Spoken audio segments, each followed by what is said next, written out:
Okay. I think we're ready to get started. Thank you so much, everyone, for being here tonight.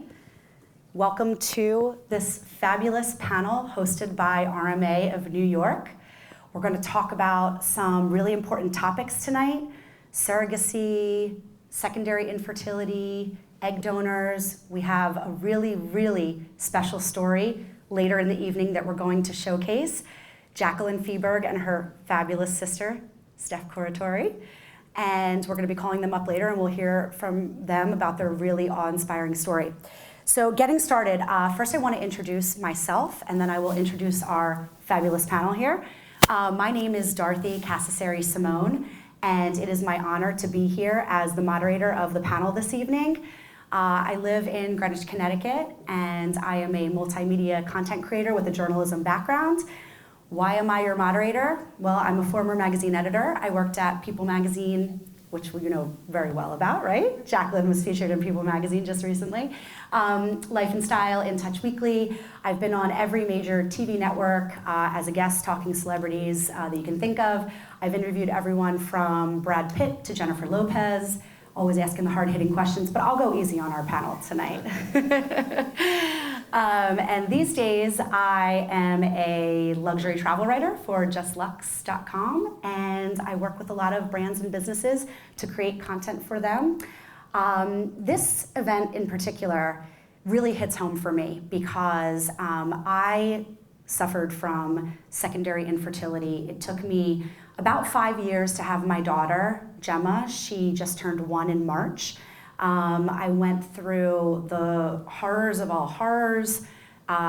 Jacqueline's story really brought me to tears when I saw it, because I really understood that trauma and that pain of trying to have a baby for so long, day in and day out. I went through a very traumatic TFMR at 21 weeks. That's a termination for medical reasons. And then went through 5 rounds of IVF that did not work. Multiple miscarriages. I really just shared a lot of similarities to Jacqueline, and really, really glad that we're having this conversation, because it's so easy to feel alone in this process. So we really need to talk about it more, and we really need to unite more as a community around this.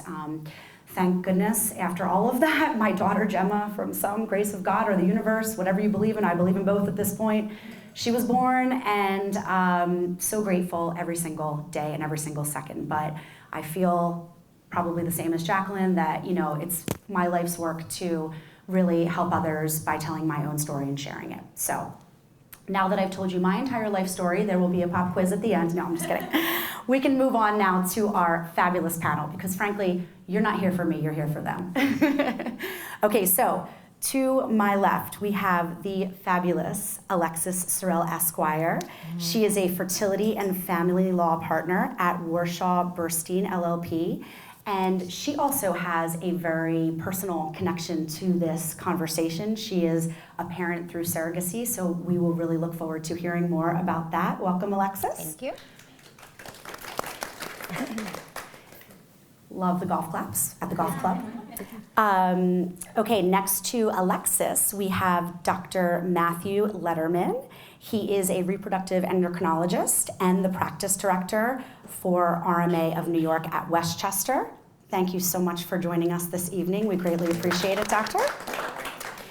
And on the end, this beautiful lady in red, Dr. Georgia Witkin. She is the Director of Psychological Services and Wellness at RMA of New York, and she is also the Assistant Professor of Psychiatry and Assistant Professor of OBGYN and Reproductive Sciences at Mount Sinai. So please give a round of applause for Dr. Georgia Witkin. Okay, what a great panel. I feel so grateful to be in the presence of these smart, intelligent people who are helping so many families build their family. And thank you all for being here this evening. So let's get started.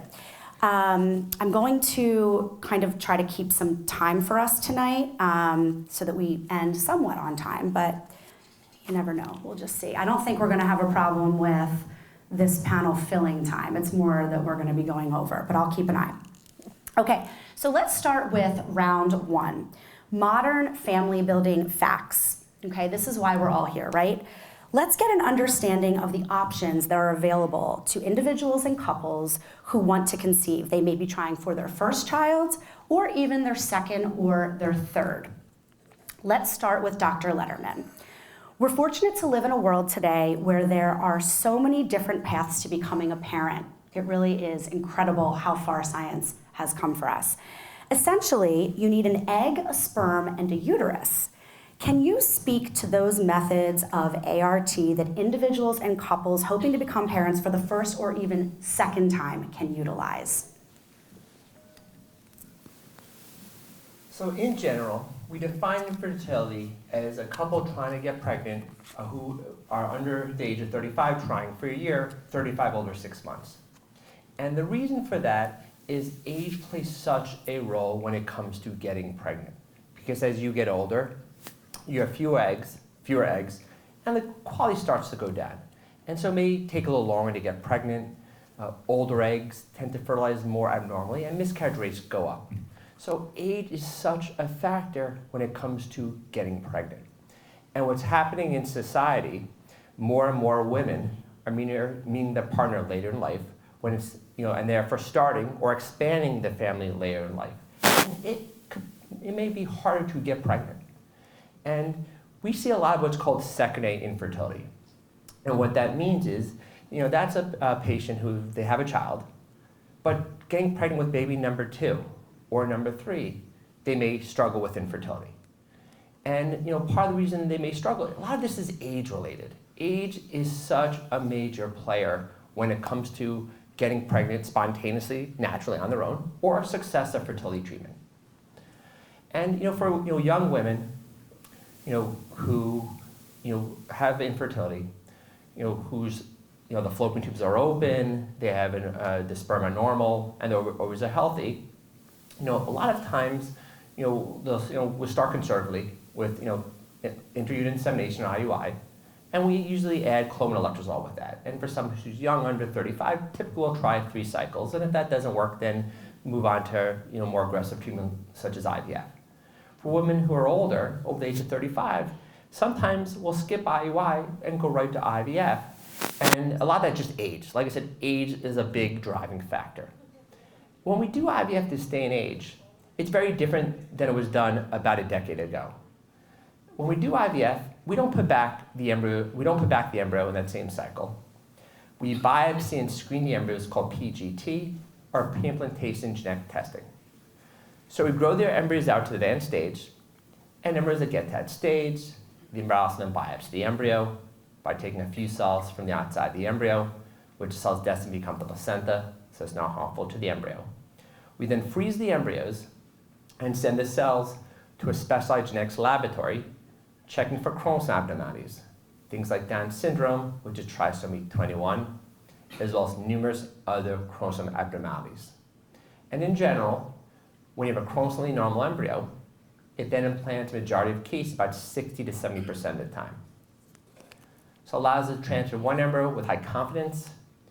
We're not transferring an embryo that was never going to work from the start, or one that's destined to miscarry. It doesn't completely eliminate it, but it greatly reduces it. And whatever's extra, they don't age. You know exactly what you have for future pregnancies. So we also see a lot of single women who want to be a parent. And for those patients, they have the option of using a sperm donor or donor sperm. And treatment options using donor sperm, they have the option of doing a donor insemination, or sometimes, because they may be older, we'll do IVF, genetically screen the embryos, and then for transfer, a single screen embryo. For same-sex women couples, they also have the option of using donor sperm, and that's either via donor insemination or even IVF if they're older. And another unique option for a same-sex female couple is they could do what's called co-IVF. And what that means is that they're both participating in getting pregnant. And when they're doing this co-IVF cycle, one of the patients will stimulate them, take out their eggs, combine it with the donor sperm to create the embryo, genetically screen the embryo, and therefore transfer a screened embryo in the partner. So they're both participating in the family. So that's a unique option for for those situations. For same-sex male couple, they have the option of using an egg donor, whether it's a known donor or an anonymous donor, to create an embryo. So then they could transfer that embryo into a gestational carrier surrogate. So therefore, they're able to start a family and have a biologic offspring. We also see patients who don't necessarily have infertility, but they keep getting pregnant and have repetitive miscarriages or recurrent miscarriages. And the most common cause of miscarriage is that it's destined to fail from the start because it's genetically abnormal. And that risk goes up with age. And those couples have the option to do an IVF to try and decrease the chance of having a miscarriage by transferring a screen embryo. We also see patients who, once again, who don't have infertility, but they have a genetic mutation where they're putting their offspring at risk of having a child affected with a genetic disorder, genetic disease. An example of this kind of situation is a couple who are both cystic fibrosis carriers, who therefore have a 1 in 4 chance of having a child with the disorder. And they have the option of doing IVF and not only testing the embryo for chromosome abnormalities, but to make sure it's not affected with cystic fibrosis, therefore preventing them having a child with that disease. We'll also see patients who will do IVF for a hereditary cancer risk factor, such as the BRCA mutation, And these women are not only at risk of having early onset breast ovarian cancer, but the risk of having these cancers at a much early age of onset. And that's where fertility and family planning can be a major concern for them. And sometimes, we'll even freeze eggs or embryos, which I'll get to in a little bit in other situations. But they could also do IVF to check the embryo for the BRCA mutation. And 50% of offspring with BRCA or any other cancer predisposition mutation, will inherit the gene. So we could test the embryo for the mutation and therefore end the cycle so their children don't have to deal with those increased risks and all the stress and the stress that comes with all the increased screening that may go with that. Back to fertility preservation, we often will see patients, unfortunately, who are diagnosed with cancer, both women and males, and cancer treatments such as chemotherapy is very harmful for both ovarian function as testicular function in terms of producing sperm.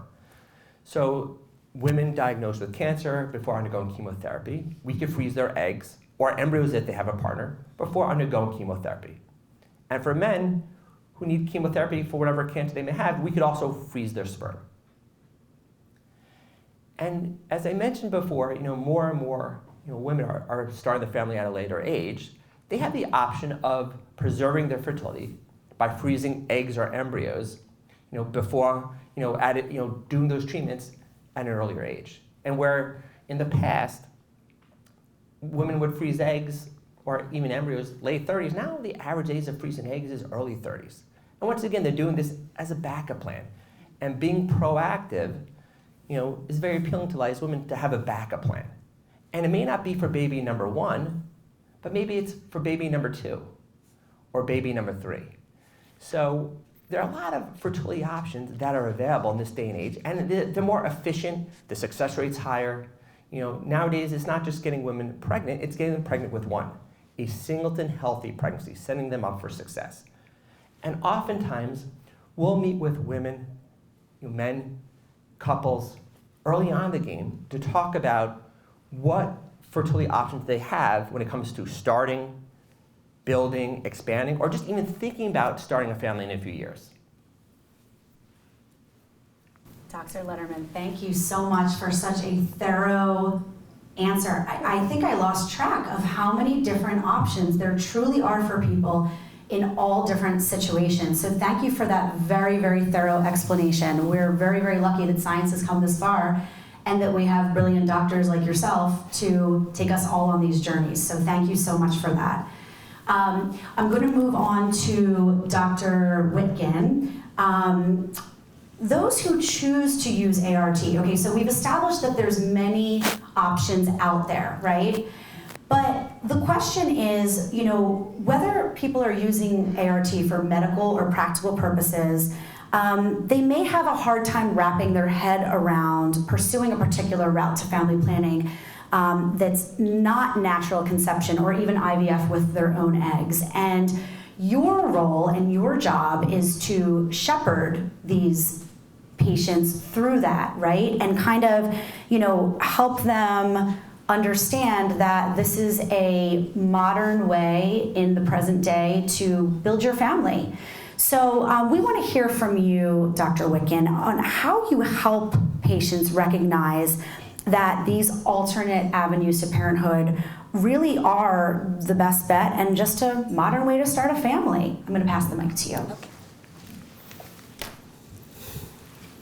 So, I really couldn't convince anybody of anything.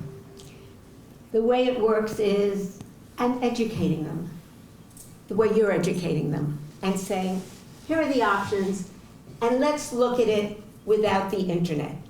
I would say 90% of the emotional problems that people have with reproduction is because they've read things on the internet that are not only not true, not accurate, but scary. So I see my job as a bit of an educator.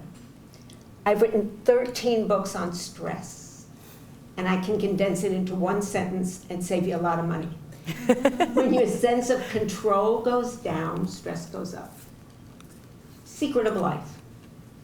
We're wired to predict what's coming next, and when we can't, adrenaline flows, and we get anxious, and that is the story of a fertility journey. We don't know what's coming next. We're spending money. We're going to the doctors. That's where the stress is. Add to that, looking at the internet to get the information to raise your control. And I actually made a list of the most frequent myths coming into my office that have scared people and kept them away or made it slow. Number one is the notion of neat stages of recovery. And I bet you all know what I'm talking about. Elizabeth Kubler-Ross said that you go through stages, let's say when you have a miscarriage, and first that there is denial and then there's bargain. Raise your hand if you've heard of those stages. Yes. There's not one piece of research that backs it up. Not one. That's right. There's no staging that you have to go through. People have different stages. They recover at different times. Basically, we're resilient. We're breathtakingly resilient. We're built for daily life. But I have, number one, people who have spent time after they've been told that IVF is not working, not coming to me, including your patients sometimes, for a year because they feel they haven't finished mourning. Right. And as it turns out, moving forward is the best way to manage emotions. Have you noticed women can have more than one emotion at the same time? They can be sad about the loss and happy about the next step. So moving forward is really important. I actually made a list last night of all of them. Number two, I call it the poultry myth. People come in believing that a donor in an egg is giving them a baby, and they say, I want my own baby, I don't want this baby from the donor. I said, do you think there's a baby in the egg? They go, yeah, and the sperm fertilizes it, and then you incubate it. And that's when I say that's poultry. That's not human reproduction. The only thing in our eggs and in our sperm is DNA. And to start a baby on this planet, you need a set of instructions, or a woman's body doesn't know how to grow the baby. Okay. So if you picture your great-great-great-grandparents having 3 kids, who had 3 kids, who had 3 kids, who had 3 kids, by the time you've had just 5 generations, we have 3 trillion possible combinations of DNA in our set of eggs or our set of sperm. So that means a donor's not only not giving you a baby, she's not even giving you herself. So it's not Match.com. Don't worry about her hair, because you can get her great-great-great-uncle Harry's genes. And not only that, but you've got a second set of genes coming in, nature wants pairs, from sperm. That means 2 things. One is that every baby on this planet was started with outside donation, because that's what sperm is. It's outside donation to a woman. So all donor sperm is a double donation. It doesn't change how the baby is going to grow or be made. The second thing is it means you're not losing a piece of you if you're not using your egg. You might be losing a piece of your gene pool, but you know, you can have a kid that looks exactly like you. You can have a kid that looks like no one you've ever met in your life. Who remembers high school biology? Raise your hand if you remember how you get family resemblance when both the male and female have 3 trillion combinations of DNA. Anyone remember that from high school? You do, because I asked you in my office, what's the answer? How do you get resemblance? Dominance and recession. Remember dominance and recession? That's it. So I happen to have a daughter. I was able to have one daughter before I lost my ovaries. She has never been asked in her life if she's related to me, ever. She's dark hair, dark eyes, dark skin, different brain, different everything. We had the same nose job, and still no one asked if we're related. So, when you're picking a donor, if you pick someone with a similar gene pool, it's a transfusion of DNA, so you can go on and have a baby. Now, what most people don't realize until they think about it is, if you have a sibling, if you're a female and have a female sibling, and the same parents, your array of eggs when it comes to the DNA that they gave you from the 3 trillion combinations is identical to your sister's, whether you look like her or not. Your set of eggs is identical. Any egg she has in her body could have the same genes that you had. I'm not saying it pops up the same month, which means that if you get an egg from a sibling, and that's what you're going to have a great time talking about later, because we have Stephanie and Jackie here, then you are getting a transfusion of your own gene pool back. And most people don't realize that, except in the gay community, because 2 males learn pretty quickly that if one uses a sister and the other uses a sperm, both gene pools are represented. But you understand that this is the kind of team you need to move forward, because they educate you and the emotional side goes away. Alexis is almost single-handedly responsible for pushing surrogacy to New York State. It didn't exist before Alexis. And Dr. Lederman, you will find out, met with both Stephanie and Jackie and made it clear to them what this is. This is not getting babies from other people. You want a child, you need a set of instructions. Here's how you get it. So let's see if there's any other myth.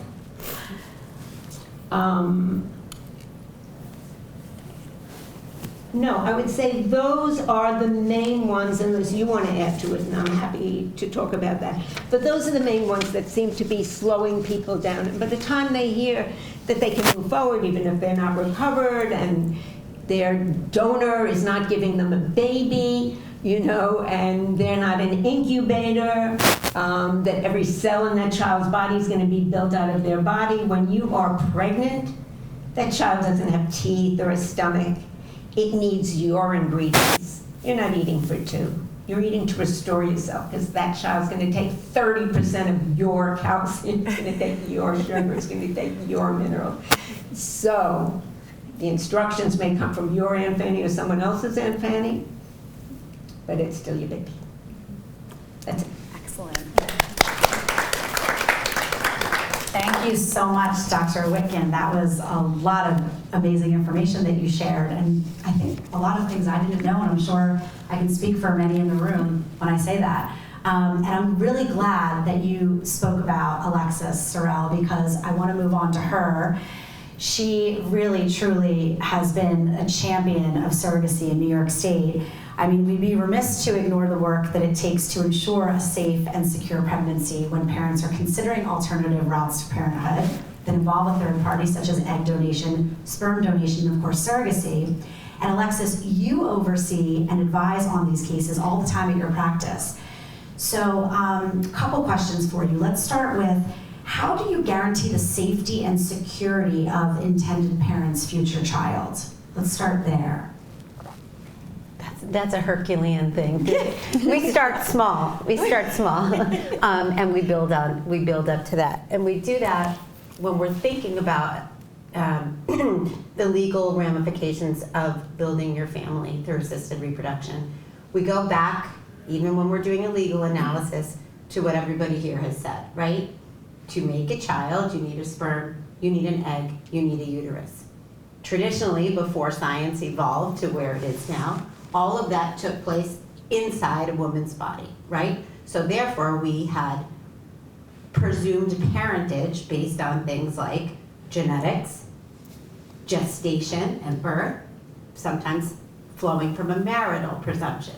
But now, when we have all of these things happening outside of the body, there could be 6 different people who might have a presumed parentage over a child conceived this way, right?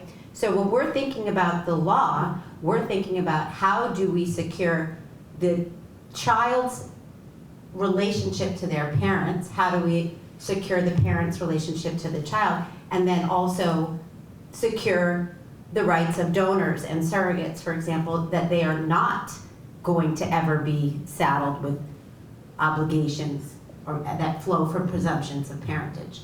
So the way we do that is different in every state. And New York, we did not have a way to do that securely until 2021. But now we have a statute here, and many states do, where we define parentage differently. And this is how we protect the children and the parents. And we define parentage when you conceive through assisted reproduction, not by genetics, not by gestation, by intent to be a parent and consent to the assisted reproduction. And when you have those two things, that's how we then establish legal parentage. So if you have a donor conception, for example, we document in a donor agreement. The donor does not intend to be a parent. The donor does not intend to seek visitation with the child, assert any rights with respect to the child, maybe doesn't even want to have any contact with the child. And on the flip side, the intended parents, which is what we call patients, clients, they are consenting to doing the assisted reproduction together, and they are intending to be parents. And under New York's statute and many other statutes, that's how you establish it. So we document that in a donor agreement or in a surrogacy agreement, and then pre-birth or post-birth, we can go to court and we can say to a court, very much akin to an adoption, but different. Here, court, we've satisfied the elements of parentage in this state. Give us a judgment that is equivalent to an adoption order, but there's not a home study and that kind of stuff. And that is it. Your rights as a parent and the child's rights to their parent is secure. It can go with you wherever you go. It's portable. We call it portable. Mm-hmm. That's one thing we think about when we're talking about protecting the rights of children and parents with families built through ART. We also can do kind of weird science fiction things now, right, with the ability to create a human life outside of the woman's body. And we can have things like posthumous reproduction, right? So if you have eggs frozen out there, sperm, embryos, whatever it is, you could actually be a parent after you die, right? This is nothing we want to think about, but we all do have to think about it because nobody who goes through RMA or any other good reputable clinic is going to have an IVF cycle without signing a form. And on page whatever of 30, you're going to have to say, what do I want to happen to my embryos or my eggs if I die? What do I want to happen to them if I get divorced with the partner who I'm doing it with, right? These are legal considerations. And we've all been, sitting there in waiting room, just be like, just sign it already, you know, we want to get on, we want to build our family. But you got to stop, you have to stop and think about it. So that's how we also can protect parents and children, by understanding that saying you're leaving it to your partner if you die can mean a lot of things. It could mean, well, you just want them to be able to use it, but you don't want that child to inherit from your estate or, you know, collect Social Security benefits for you after you're dead. These are all nuances that absolutely impact people going through this process, and they don't necessarily know it. So the lawyers tell you the boring stuff, but you're happy that you did it in advance, and then you go on to just creating a family. Thank you so much. I mean, you can call it the boring stuff, but I'm pretty sure that everybody realizes these are some of the most important parts of moving forward and building your family in many of the ways that Dr. Lederman outlined. So thank you for doing that good work. Alexis, I'm going to stay with you for a second because I do want to talk about this Child Parent Security Act. So we all know that the field of reproductive health is evolving at a rapid rate, and RMA of New York is an avid publisher of innovative research that gives more insight into reproductive technologies and continues to push the boundary. We could obviously tell that from everything that you outlined for us, Dr. Lederman. As a result of this growth in alternate routes to parenthood, there have been great suits federally, and we have you in part to thank for that, Alexis. So the Child Parent Security Act legalized surrogacy in New York State in 2021, and you were very instrumental in getting the bill passed. Why was New York State so behind in legalizing this important act, and how did you demonstrate this was an obvious need for parents to be in the state? Tell us a little bit about this journey. Sure. So New York, like some other states that were kind of outliers, have surrogacy bans or statutes on their law books that said surrogacy agreements are unenforceable. In New York, it was even worse than that. It was not only that it was unenforceable, but it could be criminalized, penalized. There were presumptions that a surrogate was the legal parent. And this all flowed from a case out of New Jersey in the late 80s called the Baby M case. Michigan's laws, which have now thankfully changed, also banning surrogacy based on the Baby M case. Now, the Baby M case was a traditional surrogacy, which is different than gestational. Traditional meaning the woman who was carrying the pregnancy also contributed the egg. So there was that genetic connection too. And in that case, it was like, you know, the one horror story, and then it became everybody's talking about it, and the woman who carried the pregnancy wanted to assert custody of the child, and there was a big, you know, custody dispute. And so many states after that said, no, we're not going to allow that in our state. It's very distinct, traditional surrogacy and gestational surrogacy, so that was kind of inapplicable. And it wasn't keeping pace with things like we have a Uniform Parentage Act that many states are guided by. So it was based really on some fallacies that didn't apply, and fear, apparently, you know, honestly fear that was kind of like passed down through the years since then. We also had, you know, various interest groups. We had some feminist groups that were saying it commoditizes women, and then in response to that, we're saying, well, these women are badasses. They are amazing. They're informed. They know what they're doing. They have lawyers, independent counsel advising them. Maybe feminists, you're suggesting something contrary to your own beliefs, that they can't negotiate their own deal, right? And so a lot of it was also educating people in the judiciary and otherwise, the legislature, that no, the way this process works is there's vetting, there's, you know, psych screening, there's all these things that happen with surrogacy before you get to the point of actually being able to do it, that ensure that there's not this unequal bargaining power, et cetera. More?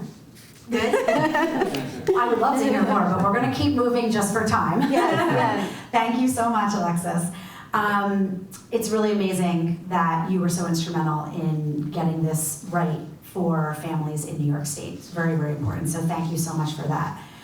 Now, we're going to talk a little bit about third-party services. Dr. Lederman, I'm going to pass the mic over to you. At RMA of New York, you offer third-party services, but can you explain what those options are?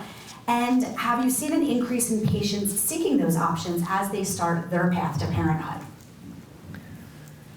So we have a whole team at RMA that we call them our third-party team. And they help navigate our patients who undergo third-party services, which include donor egg, surrogacy, gestational carrier. There's a lot of logistics that go into it, and we have a team that helps navigate them throughout the process because there's so many logistics when it comes to doing both donor egg and gestational carrier or surrogacy. So egg donor or ovum donation, that may be an option for someone who can't get pregnant with their own eggs. Whether it's they're older and they just can't get pregnant with their own eggs, or they failed IVF before with their own eggs, or they have premature primary ovarian insufficiency or early menopause. So that's an option for women who are in those situations, to get pregnant.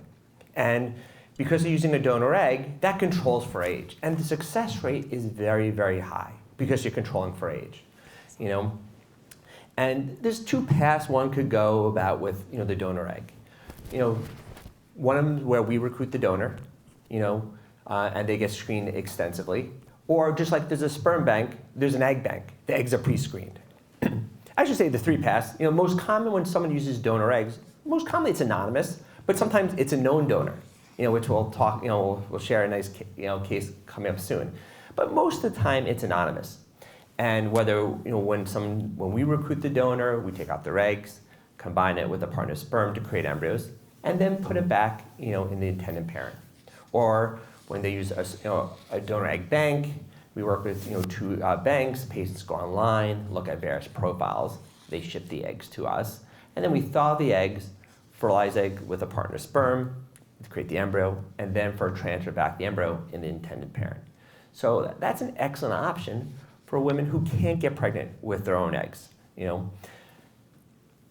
And what's interesting, as I mentioned before, a lot of secondary infertility we see, especially Westchester. And I have a lot of patients who have gone the donor egg route in order to get pregnant with baby number 2 or baby number 3. So they may have a biological child of their own, but in order to expand the family, they've gone the donor egg route. That's not uncommon this day and age. And even with donor eggs, some patients could also use donor sperm if they're single or in a same-sex female couple, but they can't get pregnant with donor eggs. And it's still important carrying a pregnancy. So as Alexis mentioned before, when it comes to gestational surrogacy, we've seen a lot of patients who've now started to be able to benefit from this over the last 3 years since they passed the law in New York. So where donor egg was always been that was not an issue. And we've seen a large uptick in donor egg cases because more women are starting or expand the family later on. But we've seen a major increase in gestational carrier or surrogacy cases due to the passage of the New York law. And that gestational surrogacy or gestational carrier may be an option for someone who can't carry a pregnancy, who's tried with their own embryo, who's had recurrent implantation failure, has multiple miscarriages, and just for some reason can't carry a pregnancy to term. Gestational carrier is also an option for someone who's older where being pregnant is too risky, or they have a medical condition or comorbidity that makes pregnancy too high risk for them and very dangerous. Some women, unfortunately, born without a uterus, or they had to have the uterus removed. They had complication related to C-section. So that's another option, for patients who don't have a uterus to carry a pregnancy. For same-sex male couple, they could also benefit and get pregnant and have a biological child using gestational carrier surrogacy. So they they could first need a donor egg, whether it's anonymous or a known donor, a family member. They create an embryo using their sperm. And then we could transfer that single embryo that's genetically tested into the gestational carrier and give them the option to have a child that's biologically related to them. Thank you so much for that great explanation. I want to move on to speak with Dr. Witkin. I'm going to pass the mic. I want to talk about celebrities. I mean, Dr. Lederman, you said that you have seen, an increase in patients seeking these options, new options to start their family or build their family. And Dr. Witkin, I'm wondering if you think that celebrities, and of course this is one of my favorite topics from my background, but do you think celebrities becoming more transparent about their journey to becoming parents, revealing they used third-party services such as surrogates, do you think that this has really kind of changed the stigma surrounding these alternate pathways? I hate to even use the word stigma because it has such a negative connotation, right? But do you think celebrities have opened people's minds to different variations of their own journeys? And how do we encourage more of an openness to talk about these kinds of things and consider these routes? Obviously, we're doing that tonight, all being together and being here, but I'd love to hear from you on this topic. Good, you have an hour. I write a column for Psychology Today. So you're welcome to go online, doesn't cost anything. Look for Chronicles of Infertility, or put in my name, Georgia Witkin, and by now there are about 87 columns that I've posted. And one was specifically on celebrities coming out about miscarriage and so forth. And I said, what are the lessons that you learned? I mean, I really learned a lot. Celebrities who came out, Beyonce, Carrie Underwood, Gabrielle Union, Gwyneth Paltrow, Lisa Marie Presley, Michelle Obama, Nicole Kidman, Pink, Prince. I don't know. I guess their publicists say this is a good idea. People will really love them. What surprised me is not that they're coming out, but the number of my patients who come in and said, nobody knew I was trying. Therefore, when I had a miscarriage, I didn't have a support system. I didn't want to start going to people and say, oh, I was trying, and actually I lost the pregnancy in the form. I mean, then it becomes a whole thing. So I felt really alone.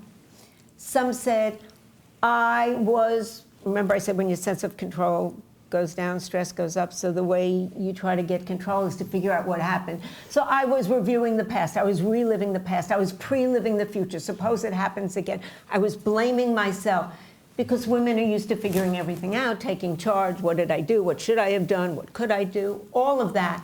And then I read about Michelle Obama, who was blaming herself for a miscarriage until she said, I wasn't at fault, I was just dumb. I didn't know the percentage of miscarriage that is normal.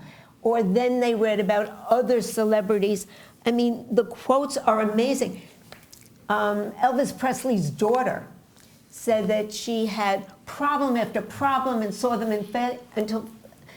as failures until they used that information to find out that she had a blood clotting disorder, and that was the problem. She said, so now I don't see it as failure, I see it as information for the next try. So kind of, the fancy word is cognitive restructuring. But I think what some celebrities have done is help people not feel alone. Help people ask their doctor, what's wrong, what did I learn from this, what's coming next? It gives hope. There are a lot of celebrities like Carrie Underwood who said, I had many tries that failed until I had success, so they know there's eventual success. When it comes to lifting the shame and the stigma, I really have a different position on that. I don't believe that unless you have an Aunt Fanny like mine, you walk around with a lot of shame when you have failure. I mean, my Aunt Fanny always said, oh, you're working too hard. It was always everything was my fault, you know. But the truth is, and I'm a stress expert, that stress does not cause infertility, or there'd be no humans on the face of the earth.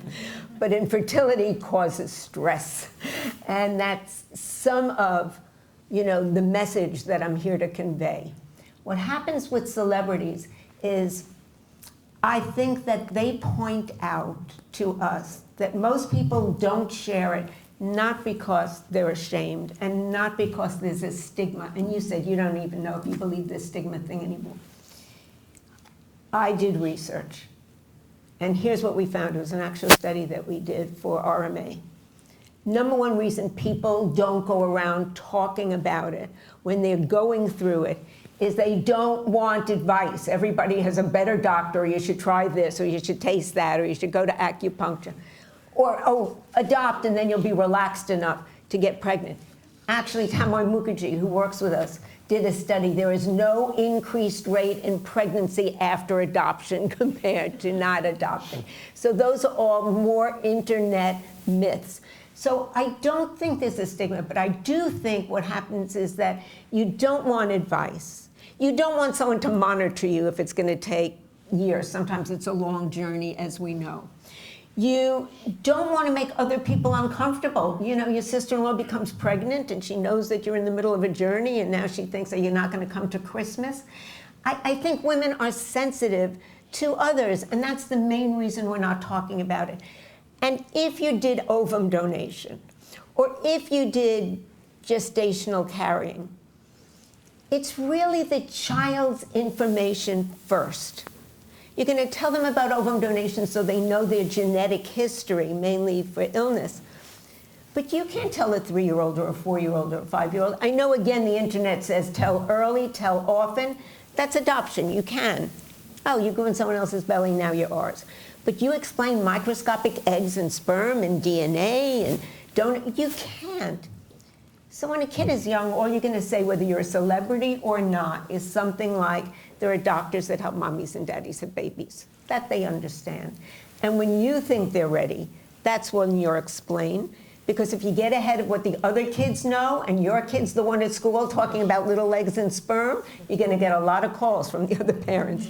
So there's an age appropriateness. So I think what happens is people wait, including celebrities. They don't want the National Enquirer to be telling their kid about the ovum donation or about the surrogacy. It's their surrogate, it's their donor, not the child's. And the internet advice about it's their journey, it's a felt secret. Again, there's no evidence that there's a felt secret. There's no evidence there's trauma. And the National Institute of Mental Health found that 90% of kids told about any form of third-party reproduction are not only fine with it, but generally not too interested.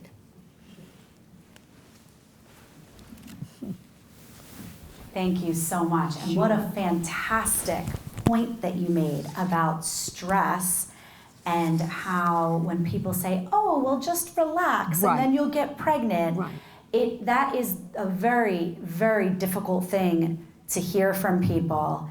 And I really wish that more people could hear you say what you did about how stress does not affect fertility. Say it again. Here's what you say to them. You'll be so happy to know. You'll be so happy to know that stress doesn't cause infertility. Aren't you happy to know that? Aren't you happy for me so I don't have to worry about it? I love that. Good luck. I love that. Thank you for really making that fantastic, fantastic point. Okay, so we are going to move on to the part that I've been looking most forward to. No offense to this wonderful panel. None taken. But we're going to move on to the patient journey. So I am going to invite Jacqueline Feeberg and her sister Stephanie Curatori to please come on up. Woo!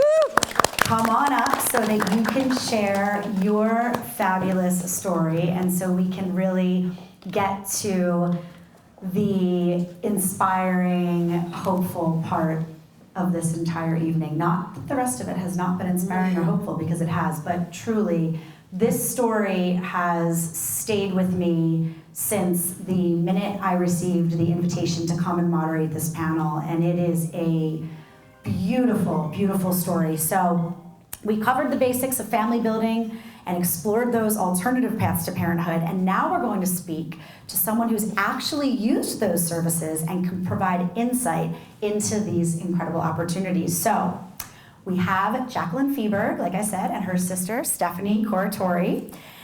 Jacqueline, we are so honored that you are here today with us.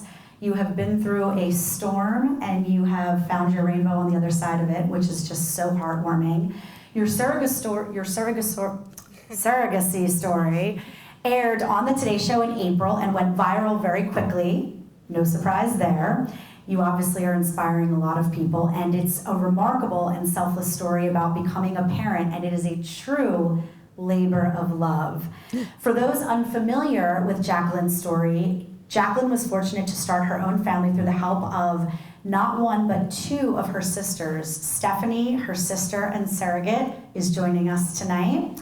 And your other sister was your egg donor. So it really was a team effort, and a beautiful one at that.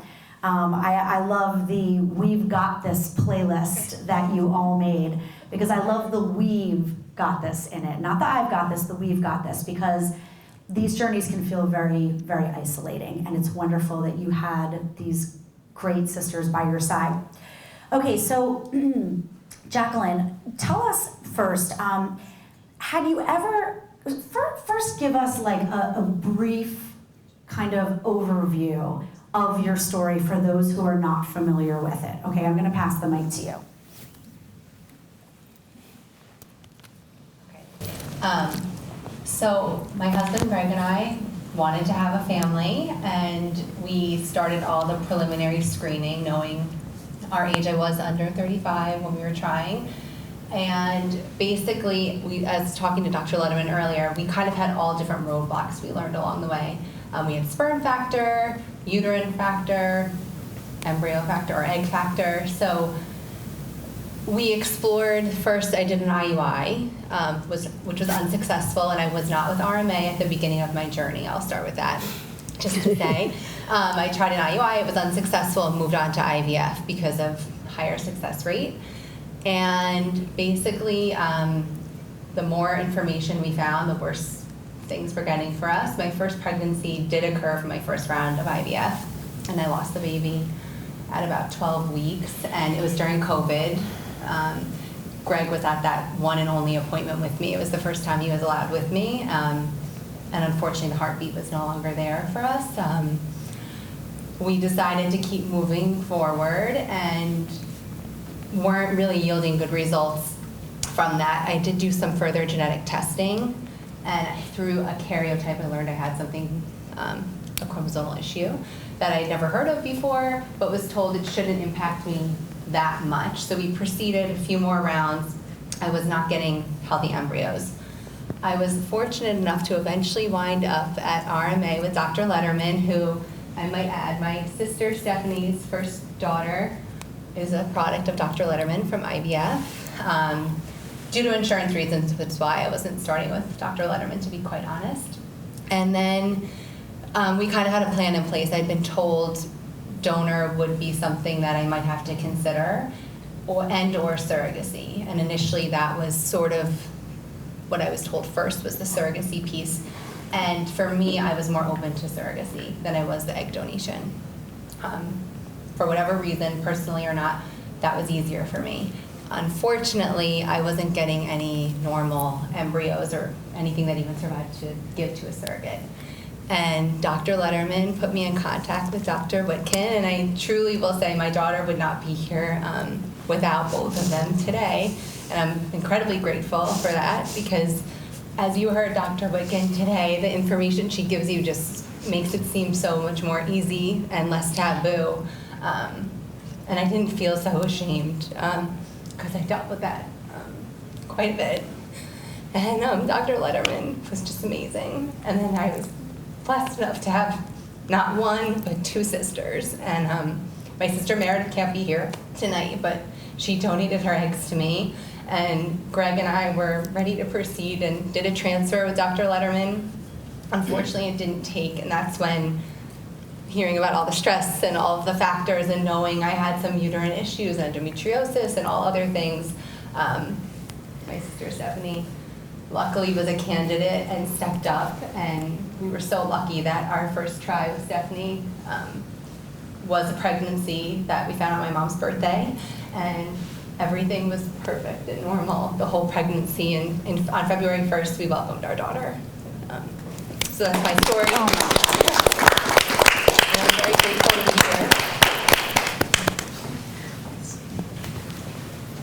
Thank you so much for giving us that brief overview of a very long and traumatic journey. It really is so heartwarming. So can you tell us a little bit about really what it has meant to you to be able to start your family through these modern advancements like using an egg donor and using a surrogate? Talk to us a little bit about that. Did you think from kind of the beginning that you were ever going to need a surrogate? Talk about that a little bit. Thank you. I had been told from previous doctors and appointments, I traveled all around the country to really talk to people and try to find out from what I had. I was open to surrogacy. I was hoping not to need it because I was a question mark. I had gotten pregnant a few times. I had some form of hope, and I was hoping that. It then became the factor of my eggs. Again, it was a question mark. It was one of those things where, it's like it might happen, but it might not. And then through further investigations, I really did come to terms with the fact that my eggs were not good. One of the stories, it's a little bit of a tangent, so I hope it's okay. It was my last round with Dr. Lederman. I had done 7 rounds of IVF, and it was a genetically tested embryo. And I drove to a church in Pennsylvania with my mom because someone told me you get pregnant if you go there, and I did all of these things, and I did get pregnant. And I was so excited but extremely nervous, and I knew it was my last chance with my own eggs. And unfortunately, there never was a heartbeat from that pregnancy on the appointment. It should have been. And Dr. Lederman recommended an additional testing on the embryo, or the fetus at that point, and it ended up having some abnormalities, which is extremely rare. I think you said less than 1% from what they said. So for me, it was the defining factor where I opened my mind and said, I think I have to move to donor egg. And my sister Meredith had already said she would do it for me. My husband, thank God, was on board. My sister was ready and waiting. And I think for me, it just made me think that all those other embryos and babies that we thought, maybe they weren't normal either, because science only can go so far. And Dr. Witkin, I can say it again, just really made me feel like it wasn't so bad, and that it was actually a great thing, and it was the closest thing for me, and that was important to me during the journey. And so we moved on with the donor egg. And then the surrogacy piece was hard too, because I already felt like it wasn't my egg.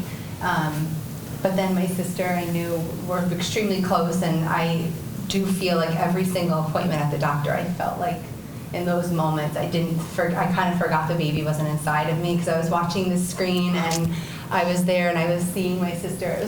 Some parts were hard, but I was able to be at every single appointment and every part of it. And I felt like all the doctors were always so kind and really made me feel like it's my baby, and talked to me, even though my sister was there. I knew that I was the mother. Yeah. So that really helped me. That's such a beautiful story, truly.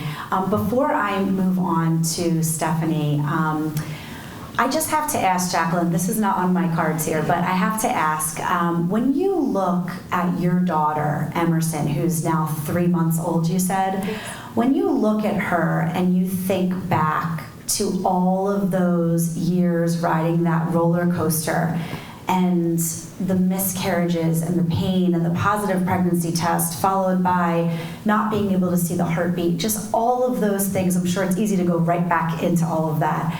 When you look at her now, what do you tell the version of you that went through all of that? I want you to share that with the audience. On the ride here, Greg and Stephanie, we were in the same car. We were actually talking about it. I said, if someone told me right now, you could have a different baby, it'd be your baby in the sense of my egg and my uterus, but I would never even go back. I'm obsessed with Emerson and so thankful. And I actually, we're so grateful for my sisters, because without them, she wouldn't be here. And all of the heartbreak, I don't wish it on anyone. I wish I didn't have to go through it to get here, but she is perfect, and I do feel like she's my daughter. And that was something I know I talked to you a lot about, and Dr. Lederman, of just saying I was very worried that I wouldn't feel like the baby was really mine, or it's Greg's baby and maybe not mine, and I don't feel that way. It's more of other people, I think, understanding it now, and it's funny, I would break down in tears. Up until the moment that my daughter was born, anything that someone said was a trigger for me. It would not even be intentional. But any little thing I hung on to so, and it's funny, I'm able to blow things off so much more now. It doesn't mean I don't hear it, I just don't fixate the same way. So it's just changed me forever, and I'm so grateful for doctors like you and medicine and you making it legal in New York State, because truly we wouldn't have been able to do it. So everything aligned in a weird way. So now I wouldn't change it because of my daughter. That is really wonderful. Thank you for sharing. I mean, it's interesting how few people really know how to talk to somebody who has gone through a non-traditional story with their fertility journey. And so hopefully with events like this, we can really educate people and we can help others who are triggered, and really get people to understand. Stephanie, I want to ask you about the surrogacy journey. Was this something that you ever thought that you would do? Tell us a little bit what the experience was like for you, because this was a very, very selfless and important role that you played in this. Thank you for having me, and thank you to everybody here for their support throughout this. No, I never thought I would be a surrogate because, as Jacqueline mentioned, I had to go through IVF to have my daughter. And I was grateful every day for Dr. Lederman and his team for giving me Olivia. And I knew how hard that was, and I knew I had a loss as well.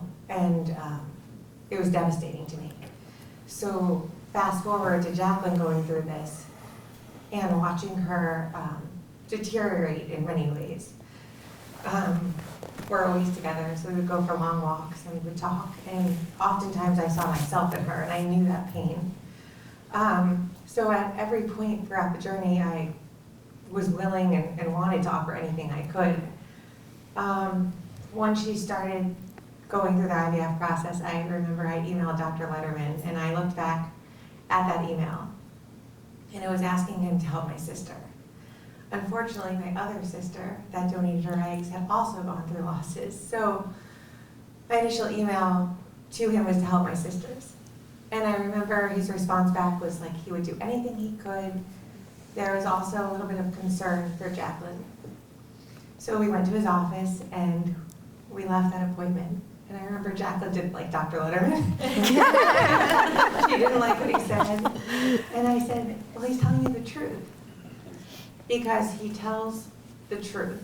He's not going to put a patient through this incredibly hard journey over and over again to yield no result, which the result is to have a baby, to have a family. So that being said, as the journey continued, I offered my eggs, and my eggs are not very good eggs, so I was luckily turned down because it all worked out. And when that continues, people do ask, like, did Jacqueline or Greg ask you to carry the baby?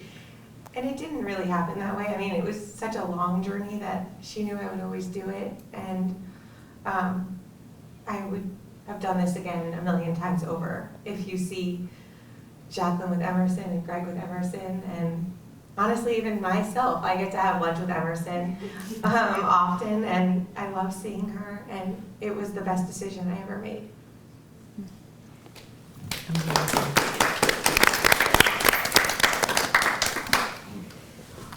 Your story is so fascinating because on one hand, because you went through IVF, you understood your sister's struggle and pain, because unless you go through IVF, you really don't understand what it is. If you're not doing it, you think, oh, you just do a couple shots, what's the big deal? It's so much more, and it's such a roller coaster.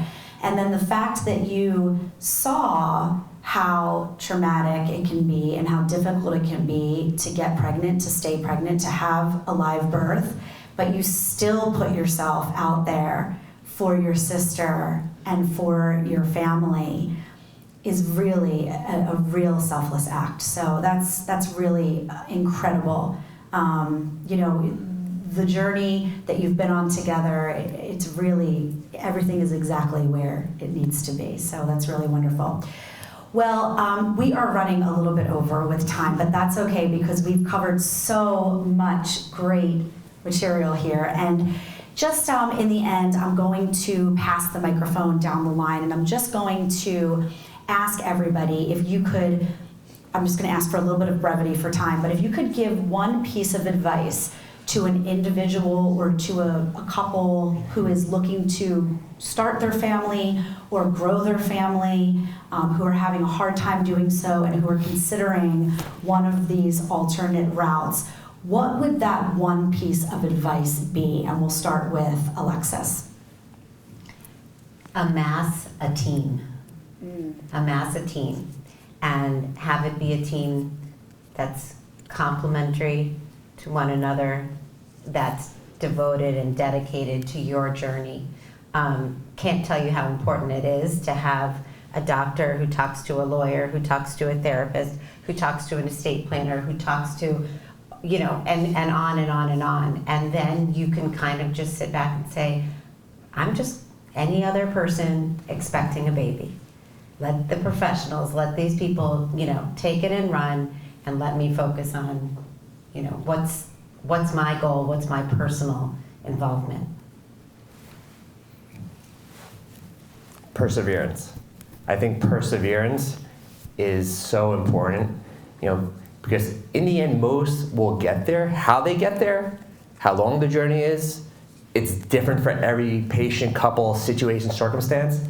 Most will get there in the end if they persevere. I know that sounds easy. It's really hard to go through a journey, you know, but if you can persevere, most will get there.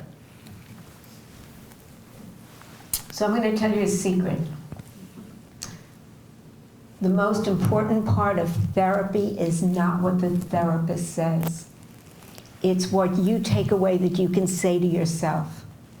Because we really listen to our own brains more than anything else. So to get through the journey, you have to be there for yourself. You have to be your own best friend. You have to encourage yourself. You really have to talk to yourself. Why don't you give advice too? My personal advice would be find a doctor, like Dr. Lederman, he's my favorite person in the whole world, but find a doctor that doesn't just tell you what you want to hear. I did live that life a little bit. It's easier to stay somewhere sometimes because you're sold the story that you want to be the ending. I think when you start to really have failures or losses and things like that, you have to really find someone who listens to you and knows your goal, but that's also willing to be honest with you. And although it was hurtful, I am thankful for you every day. So that would be my advice. My advice would be to never give up. So I look at Jacqueline and I give her so much credit for even sharing her story and for being here, but to not give up and to rely on the team that you have here. And I think if you don't give up, you can have a wonderful ending.